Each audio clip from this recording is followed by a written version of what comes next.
মুসলমান যদি হইতে চান তাহলে মুসলমান সম্পর্কে আপনার ধারণা থাকা লাগবে। মুসলমান হইল তিন প্রকার। কয় প্রকার? মুসলমান হইল তিন প্রকার।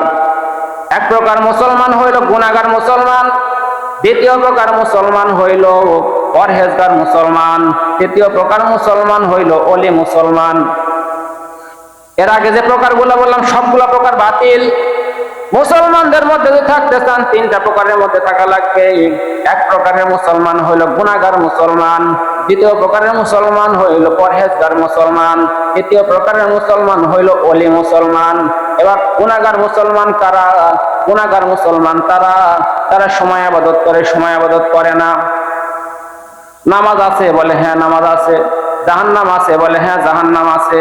আল্লাহ ইবাদত করা লাগবে নাকি? বলে হ্যাঁ করা লাগবে। তাহলে করো না কে? বলে দোয়া করেন যে করব।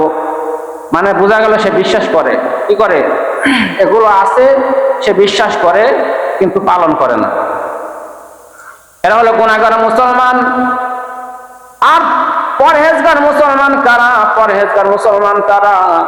ফরজ ওয়াজিব যা আছে সব পালন করে, হালাল হারাম মেনে চলে, অতিরিক্ত ইবাদত বন্দি করতে পারে না, মধ্যম পন্থা একটা অবস্থার মধ্যে চলে। তারা গুনাহ থেকে বাঁচিয়া থাকে, হালাল হারাম মানিয়া চলে, ফরজ ওয়াজিব মানিয়া চলে।